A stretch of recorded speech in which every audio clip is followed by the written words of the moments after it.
अस्सलाम वालेकुम। मोहम्मद सिद्दीक मिटवार वाला मौजू।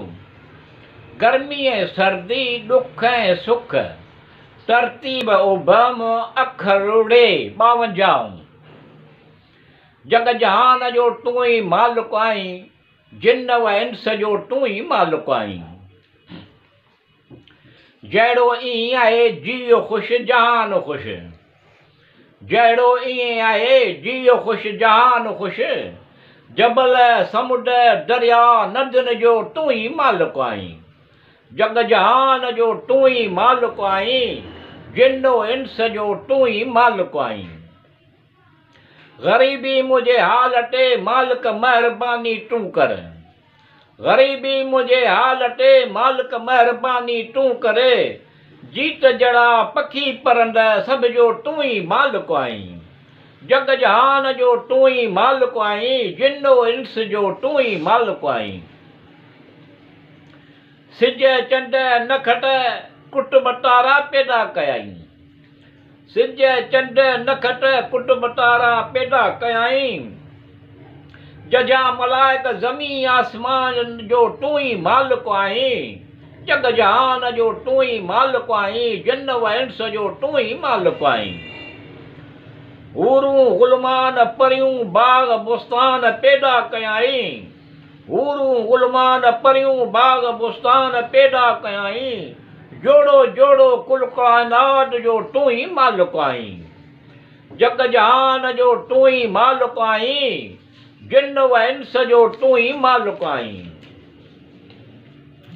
सभिनी जहाननि जो तू ही अकेलो पालणहार आहीं, सभिनी जहाननि जो तू ही अकेलो पालणहार आहीं। या अल्लाह अलीम अव्वल आख़िर ज़ाहिर बातिन तवाब सत्तार गफ़ार तू सभु ॼाणींदो, तोखे सभु मालूम आहे। अमुन सलामती ते ज़मीन आसमान जे बुरन आफ़तुनि खां बचाए, शैतानी कमनि खां शैतान ऐं शरगा पंहिंजी पनाह में। अमुन सलामती ते दे सिहत तंदुरुस्ती आसूदो करे ख़ुशि ख़ुशहाल। मिठूअ जा मतिलब नेक मक़सद हासिल थियनि आसूदा, मिठूअ जा मतिलब नेक मक़सद हासिल थियनि आस उमेद पुॼा। जल जलालहू जल शानहू रहमानो रहीम तू ही ख़ालिक मालिक आहीं। जग जहान जो तू ही मालिक आहीं, जिन्न व इंस जो तू ही मालिक आहीं। अल्लाहुम्मा सल्लि अला मुहम्मद व आल मुहम्मद, अल्लाहुम्मा सल्लि अला मुहम्मद व आल मुहम्मद कमा सल्लैता अला इब्राहीम व अला आल इब्राहीम इन्नका हमीदुम मजीद। अल्लाहुम्मा बारिक अला मुहम्मद व आल मुहम्मद कमा बारकता अला इब्राहीम व अला आल इब्राहीम इन्नका हमीदुम मजीद। अल्लाहुम्मा सल्लि अला सय्यदना मुहम्मद व अला आल सय्यदना मुहम्मद व बारक व सल्लम अलैहि।